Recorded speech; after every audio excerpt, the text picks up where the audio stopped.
आप सभी का आपके अपने YouTube channel sociology with Sangeeta में मैं संगीता स्वागत करती हूँ। हम लोग का सोशियोलॉजी सिलेबस के अंतर्गत भारतीय समाजशास्त्रियों का सीरीज चल रहा था, जिसमें हम लोगों ने इसके पहले की वीडियो में 3 समाजशास्त्री एम.एन. श्रीनिवास, महात्मा गांधी तथा बी.आर. अम्बेडकर जी के बारे में पूरा डिटेल से जानकारी हम लोग देखे थे। इसी सीरीज को आगे बढ़ाते हुए आज ये हमारे 4th समाजशास्त्री हैं गोविंद सदाशिव घुरिये जी, इनके बारे में हम जानेंगे। और ये जो समाजशास्त्री का है, आपका जो यूजीसी नेट का सिलेबस हो, चाहे वो यूपीएससी का सिलेबस हो या फिर आपका एनसीईआरटी का क्लास 11 का हो, इसमें आपको भारतीय समाजशास्त्रियों के बारे में पढ़ना पड़ेगा, जिसमें कि हमारा जो यूजीसी नेट है उसमें 6 भारतीय समाजशास्त्री आते हैं। इसमें से ये आज हमारा 4था नंबर चल रहा है। तो चलिए क्लास को लेट ना करते हैं, हम लोग स्टार्ट करते हैं। गोविंद सदाशिव घुरिये, जिन्हें कि जीएस घुरिये भी बोला जाता है, ये भारतीय समाजशास्त्र के जनक कहे जाते हैं। इन्हें भारतीय समाजशास्त्र का जनक कहा जाता है। तो इनके बारे में हम थोड़ा बेसिक इन्फॉर्मेशन देखते हैं। गोविंद सदाशिव घुरिये जी का जन्म हुआ था 12 दिसंबर 1893 को महाराष्ट्र के मालवा जिले में, तथा इनकी मृत्यु हुई थी 28 दिसंबर 1983 को महाराष्ट्र के ही मुंबई में इनकी मृत्यु हुई थी। तो चलिए फिर थोड़ा हम लोग इनके बारे में इम्पोर्टेंट फैक्ट्स को देखते हैं। जीएस घुरिये, गोविंद सदाशिव घुरिये जी की जो विचारधारा है, जिसे कि इंडोलॉजिकल सैद्धांतिक उपागम या फिर विद्याशास्त्रीय उपागम भी बोला जाता है, या फिर इसे कहीं कहीं धर्मशास्त्रीय उपागम भी बोला जाता है। तो अगर आपको इनमें से तीनों में से कुछ भी पूछा जाए तो ये इनकी तीनों की विचारधारा एक दूसरे से ही समरूप में आती है।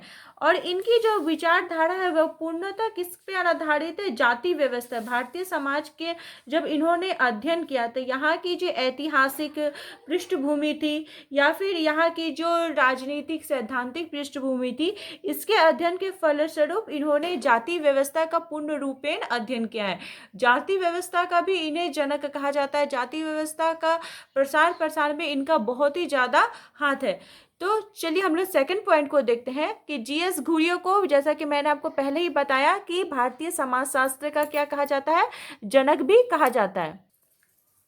हम नेक्स्ट पॉइंट देखते हैं कि जीएस घुरिये ने अपना शोध कार्य कोलकाता की नेशनल लाइब्रेरी में किया था। इन्होंने पीएचडी विषय पर शोध कार्य किया था और इनका जो विषय का टॉपिक था वो था आपका जाति का निर्जातीय सिद्धांत, जिसमें उन्होंने वो कोलकाता के जो नेशनल लाइब्रेरी था वहाँ पे उन्होंने अपने शोध कार्य को पीएचडी की उपाधि हासिल की थी। हमारा नेक्स्ट पॉइंट हम लोग देखते हैं कि पैट्रिक गिट्स के शिष्य थे। कौन थे? जीएस घुरिये जो थे वो पैट्रिक गिट्स के शिष्य थे। पैट्रिक गिट्स के बारे में हम लोग थोड़ा जानते हैं। वो पैट्रिक गिट्स जो थे वो भारत में समाजशास्त्र के जब अध्ययन अध्यापन किया गया तो वहाँ पर सबसे पहले उन्होंने कार्य किया था और सबसे पहले मुंबई विश्वविद्यालय में वे उनके शिष्य के रूप में काम किए थे। ये पैट्रिक गिट्स के शिष्य के रूप में काम किए थे। नेक्स्ट पॉइंट हम लोग देखते हैं। एल.टी. हॉब्स हाउस और W.H.R. Reverse SC. हेडन का भी इनके ऊपर, जीएस घुरिये के ऊपर बहुत ही ज़्यादा प्रभाव था। उनके वो विचारधाराओं से वे बहुत ज़्यादा प्रभावित थे। नेक्स्ट पॉइंट हम लोग देखते हैं कि 1952 में इंडियन सोशियोलॉजिकल सोसाइटी की स्थापना जीएस घुरिये जी के द्वारा मुंबई में की गई थी। इसमें उन्होंने इसका संपादन किया था, इस सोसाइटी की स्थापना की थी।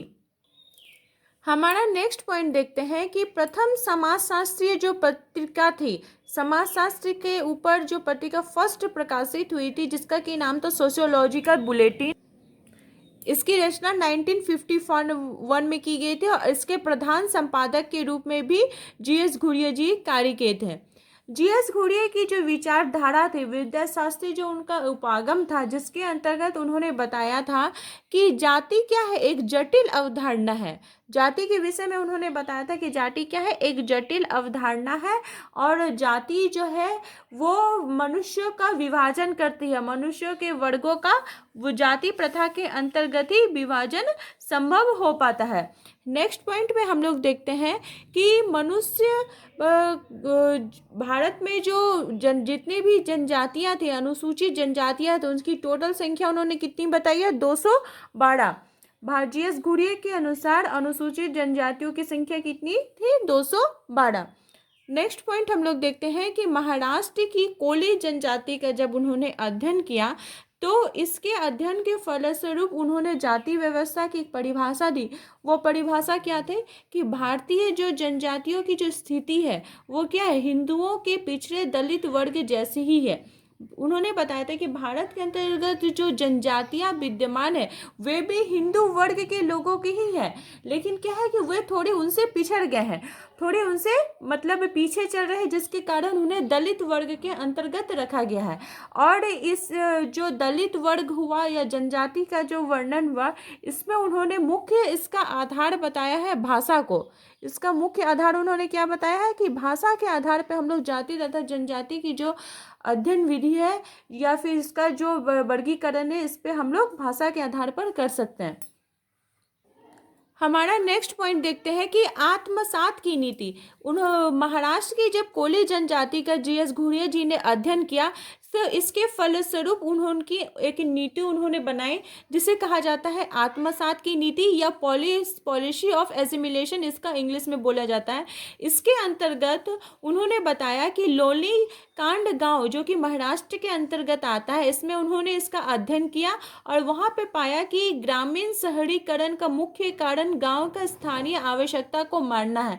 ये जाति प्रथा के अंतर्गत इसका जो मेन प्रॉब्लम हो जाता है वो प्रॉब्लम क्या है, ग्रामीण नगरीय का जो वर्गीकरण होता है। मान लीजिए कि जैसे ग्राम के लोग क्या होते हैं कि वो नगर में जाकर रहने लगते हैं, तो गांव में जो रहने वाले लोग हैं वो नगर में जाके क्या कि तुरंत उन रूपों को अपना लेते हैं, वहाँ पे वो नगर के जो वेशभूषा है, वहाँ का जो रहन सहन है उसको अपना लेते हैं, नहीं अपना पाते हैं क्योंकि वो गाँव में रहते हैं, उनकी स्थिति, उनकी धार्मिक स्थिति, उनकी आर्थिक स्थिति उतनी खुली हुई नहीं रहती है कि नगरों के चाल चलन को वो अपना सके, तो ये इसका मेन प्रॉब्लम हो जाता है। नेक्स्ट पॉइंट हम लोग देखते हैं कि जीएस घुरिये ने शारीरिक विशेषताओं के आधार पर भारतीय जो जनसंख्या है उसको कितने भागों में बांटा है, 6 वर्गों में विभाजित किया है।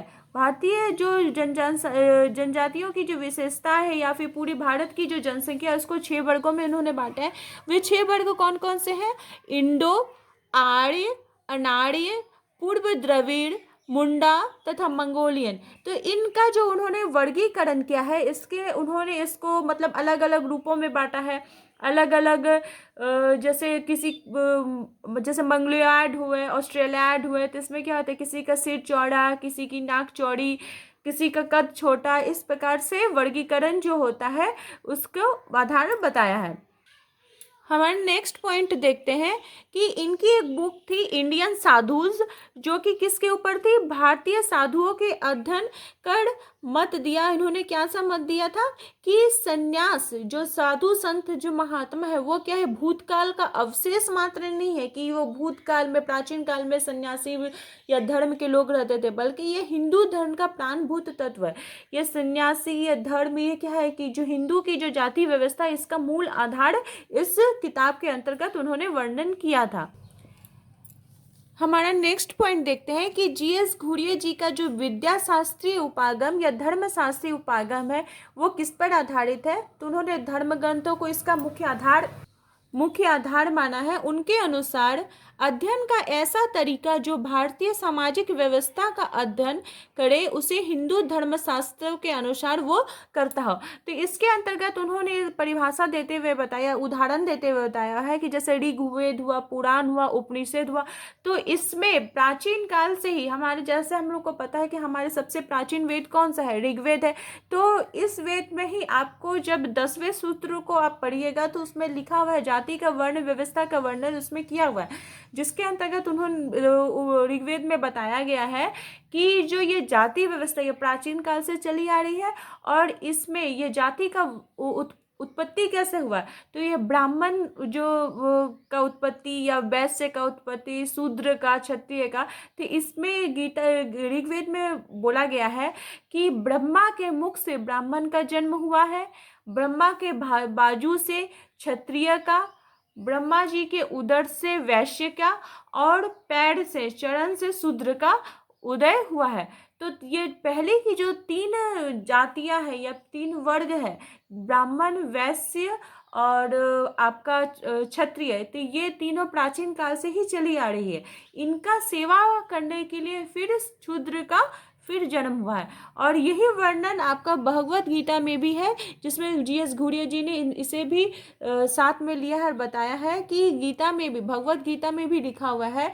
जैसा कि हम जानते हैं कि भगवत गीता क्या है, जिसमें श्री कृष्ण जी अर्जुन जैसे कहते हैं कि चतुस्वर्णम मया सृष्टम गुण कर्म विभाषस्य, मतलब ये जो चार वर्ण जो बांटा गया है, यह मया सिस्टम, कृष्ण जी बोलते हैं, श्री कृष्ण भगवान बोलते हैं कि ये चार वर्णों को किसने बनाया है, मैंने बनाया है। और फिर इसके गुण के अनुसार, इसके कर्म के अनुसार फिर इसमें क्या किया गया है, विभाजन किया गया है। यानी कि जो जाति प्रथा है वो प्राचीन काल से ही चली आ रही है। लेकिन इनकी विचारधाराओं को एल्विन महोदय जो थे, जो एक मनोवैज्ञानिक थे, वो इसको खंडन करते हैं। उनके अनुसार क्या था कि जनजातियों की विशिष्ट संस्कृति होती है, जिसे हिंदू धर्म द्वारा शोषण या समावेशन कर दिया जाता है या कर लिया जाएगा। तो एल्विन का कथन था कि जनजातियों का क्या होता है, एक विशिष्ट संस्कृति होती है, एक उनकी एक अलग पहचान होती है, और हिंदू धर्म में जो द्विज जाति के लोग होते, ऊंची जाति के लोग होते, वे उनका शोषण करेंगे, उनका समावेशन करेंगे, उनको अपने अंदर मिला लेंगे। तो इसी पे जूलियस घुरियर जी ने अपना सिद्धांत, जब उन्होंने एल्विन की विचारधाराओं को पढ़ा तो फिर अपने विचारधाराओं को उन्होंने इसका वर्णन किया। ये आपको पूरे एनसीईआरटी के क्लास 11 के बुक में भी देखने को मिल जाएगा, और आपका जो यूजीसी नेट का हो या फिर यूपीएससी का जो सिलेबस है उसमें भी आपको पूरा डिटेल्स पता चल जाएगा। तो इसी में उन्होंने विद्याशास्त्री जो अपना उपागम दिया था, उसमें उन्होंने बताया था कि और भी जितने राष्ट्रवादी समाजशास्त्री थे, और जीएस घुरिया जी ने भी भारतीय राष्ट्रवादी जनजातियों को पिछड़ा समूह मानते हैं।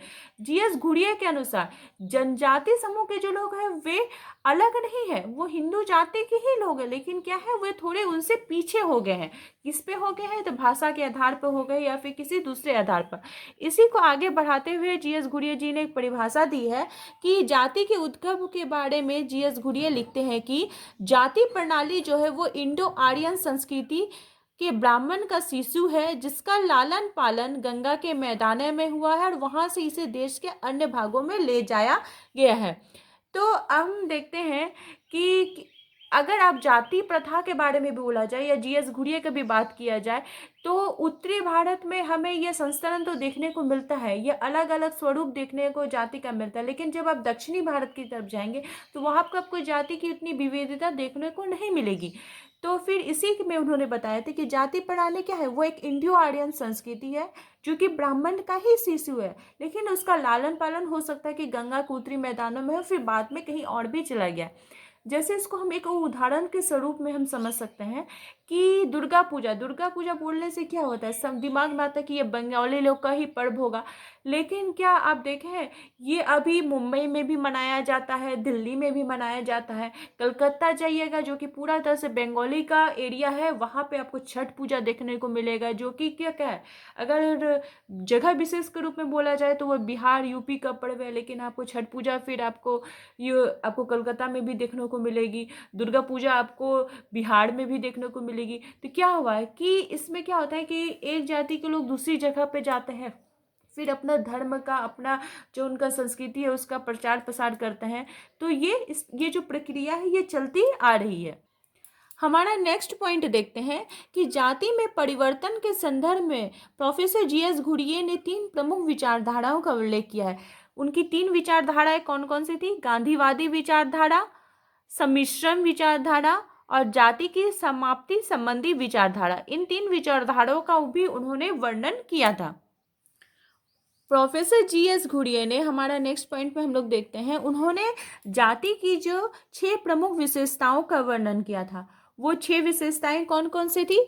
जन्म मूलक सदस्यता, जीएस घुरिये के अनुसार जो व्यक्ति जिस जाति में जन्म लेता है वो उसी जाति का सदस्य कहलाता है, पूरा लाइफ टाइम वो उसी का सदस्य बन के रहता है। सेकंड उसका था संस्तरण या हायरार्की जिसे भी बोला जाता है। इसमें क्या होता है कि उच्च नीच की भावना रहती है, जैसे ब्राह्मण हुआ ऊंचा में, शूद्र हुआ वो नीचे में आ गया। तो ये जो उनकी हायरार्की थी, उनकी जो थीम थी, वो उसमें उन्होंने संस्तरण के अंतर्गत बताया है। नेक्स्ट पॉइंट है कि इच्छा के अनुसार पेशे का चुनाव का प्रतिबंध। इच्छा के अनुसार जाति की एक मुख्य विशेषता है कि जो व्यक्ति जिस जाति में जन्म लेता है वो अपने जाति से बाहर का कोई भी व्यवसाय अपना नहीं सकता है। मान लीजिए कि जैसे अब कोई व्यक्ति ब्राह्मण है, तो अगर वो चाहे कि वो ग्वाला का काम करे या फिर नाई का काम करे, किसी का केस काटने का, तो वो कर सकता है? वो संभव उसके लिए नहीं हो सकता है। हमारा नेक्स्ट पॉइंट देखते हैं कि विभिन्न प्रकार के धार्मिक एवं अन्य विशेषाधिकार एवं निर्योगिताएं। मतलब क्या हुआ कि आपको जो हर जाति के अंतर्गत जो व्यक्ति जन्म लेता है उसकी अपनी एक निर्योगिता होती है, उस पर प्रतिबंध होता है कि वो अपने इस जाति से बाहर कार्य नहीं कर सकता है। अगर वो अपने जाति के बाहर कार्य करता है तो फिर उसके ऊपर कानूनी कार्यवाही या उसको अपने जाति से बहिष्कृत कर दिया जाता है। फिर है समाज का खंडात्मक विभाजन। समाज के अंतर्गत क्या होता है कि विभिन्न धर्म जाति के लोग एक साथ रहते हैं। फिर है भोजन, रहन सहन एवं खान पान का प्रतिबंध। जाति के अंतर्गत ही भोजन, फिर रहन सहन, अपने जाति के अंदर ही विवाह करना होगा, उससे बाहर वो विवाह नहीं कर सकता है। तो जीएस घुरिये ने अपने पूरे विद्याशास्त्री जो उनका उपागम था इसमें उन्होंने जाति व्यवस्था का बहुत ही सुंदर से वर्णन किया है और इसमें सभी को अच्छे प्रकार से बताने का कोशिश किया है। हमारा नेक्स्ट पॉइंट देखते हैं। जीएस घुरिये जी ने टोटल 40 बुक्स की रचना की थी। तो जीएस घुरिये जी ने 40 बुक्स की रचना की थी, लेकिन उसमें से सबसे पहले उनका था caste and race in India जो कि 1932 में प्रकाशित किया गया था। सेकंड बुक थी उनकी caste and class in India जो कि 1950 में प्रकाशित की गई थी। इसी का संशोधित रूप था कास्ट क्लास एंड ऑक्यूपेशन। और फिर उनके कुछ इंपॉर्टेंट बुक्स के हम देखते हैं जो कि उनके इंपॉर्टेंट बुक्स थे। थर्ड बुक है sex habit of middle class people, culture and society, race relation in negro Africa, family and kinship in Indo European. तो आप देखिएगा कि ये बुक्स की और भी उनकी बहुत बुक्स हैं, लेकिन ये कुछ इम्पोर्टेंट्स बुक है जो आपको जानना बहुत ही ज़्यादा इम्पोर्टेंट हो जाता है। तो आशा करती हूँ कि आपको पूरे अच्छे तरीके से जीएस घुरिये की विचारधारा, उनकी जीवनी, उनका जो समाजशास्त्रीय, धर्मशास्त्रीय, उनका जो विद्याशास्त्रीय उपागम है आपको पूरे अच्छी तरीके से पता चल गया होगा।